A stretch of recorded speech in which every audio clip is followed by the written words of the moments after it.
Olá pessoal, eu sou Adalberto Júnior, estamos aqui de volta com Rádio Opinião Entrevista, claro, com muita pesquisa científica. Hoje mais um assunto, né, muito interessante, vamos falar sobre fósseis, falar sobre dinossauros e isso com sua relação no turismo aqui no Maranhão. Para isso eu recebo o professor associado do curso de Ciências Biológicas da Universidade Federal do Maranhão, Manuel Alfredo. Professor Manuel, seja bem-vindo. Obrigado, bom dia. Olha, paleoturismo, né? Por que o Maranhão precisa entrar nesse mecanismo, né? Nessa grande catraca turística mundial, né? Pode-se dizer. Por que o Maranhão precisa entrar nela? Porque ele é privilegiado, tem um registro que muitos estados gostariam de ter, né? Ele tem várias épocas diferentes registradas, com fauna, flora e tal. E principalmente tem esse intervalo, mais ou menos no final da era dos dinossauros, mas um pouco antes do final real, com uma diversidade muito grande, tá? Então, outros estados, outros países que têm esse mesmo tipo de patrimônio, vêm explorando isso de forma turística, tá? E o Maranhão possui o Vale do Baixo Rio Itapecuru, região de Alcântara, Cajapió, Fortaleza dos Nogueiras, Duque Bacelar.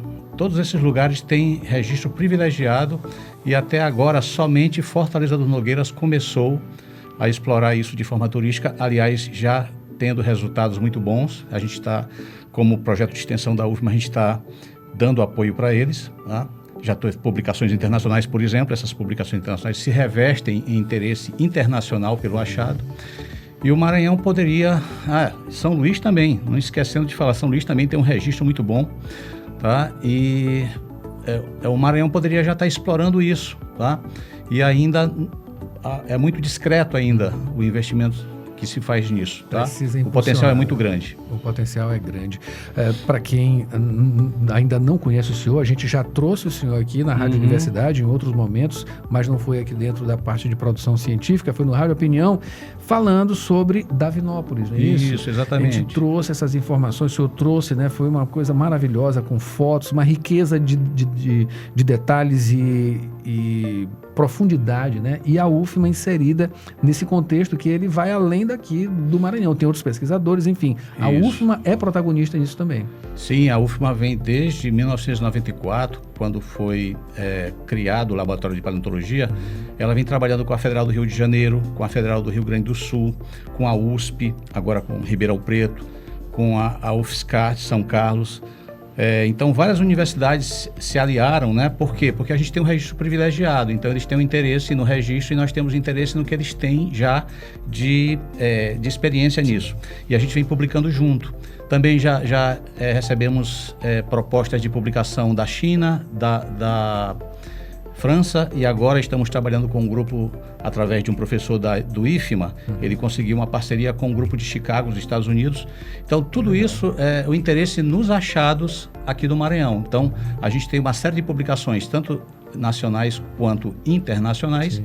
E isso vem chamando a atenção do Maranhão para esse circuito, que é um circuito bastante interessante, porque aqui a gente tem uma parte do registro que é encaixada no ponto exato onde a África estava se separando da América do Sul.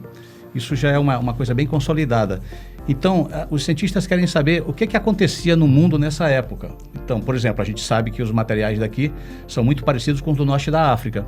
E esse achado de Davinópolis cria um outro link com a Europa, com a Espanha, que já tinha sido sinalizado por um achado em Cajapió, de um animal, também herbívoro, que era aparentado de um animal europeu. E agora, esse animal de Davinópolis, que foi estudado por um grupo de pesquisadores praticamente do Brasil todo, né? Das grandes universidades do Brasil se aliaram para publicar, e a UFMA também foi convidada, e aí descobriu-se que ele é aparentado de um animal da região leste da Espanha, que foi achado lá, um pouco mais antigo lá, aqui um pouco mais recente, mas são bem aparentados. Então, esse link, ele é interessante porque ele cria um elo geográfico que é informativo, tá?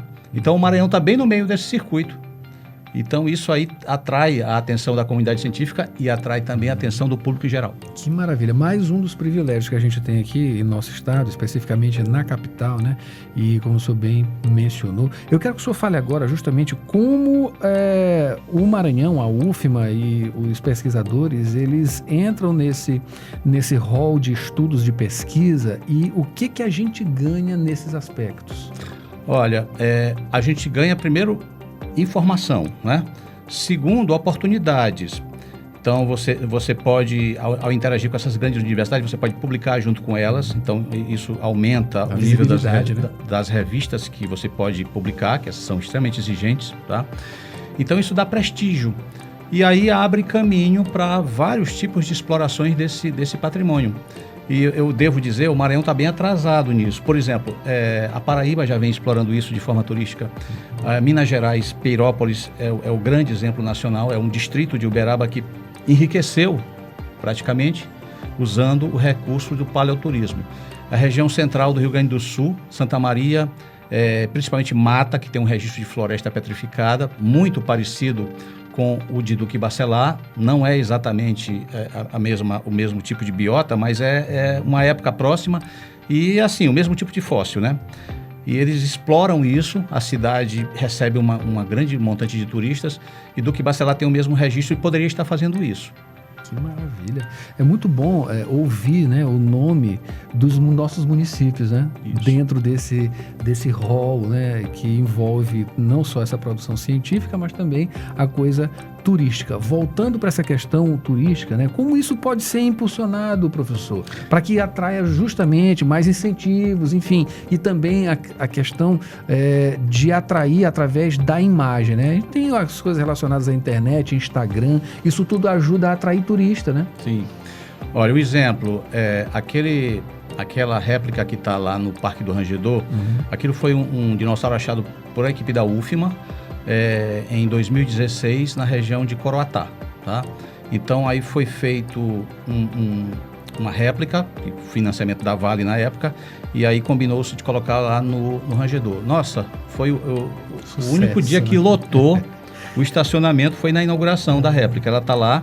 Existem intenções de colocar mais réplicas lá, né, aqui em São Luís.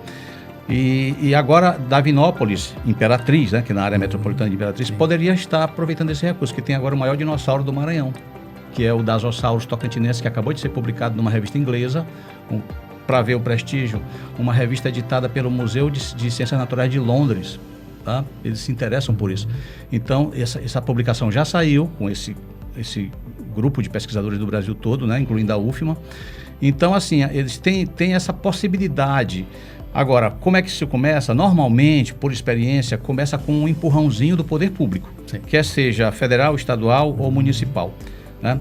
Criando as condições básicas, estruturas básicas, uma réplica, por exemplo, um local onde as pessoas podem receber, planejar, e depois vem a iniciativa privada. E aí vem a grande questão que eu falo sobre o paleoturismo. Aonde é que você acha um dinossauro? Você acha um dinossauro num lugar remoto, num lugar sem estrutura. E as pessoas que moram ali são pessoas carentes. Elas não têm muita fonte de recurso. E esse é o tipo de recurso que elas poderiam explorar.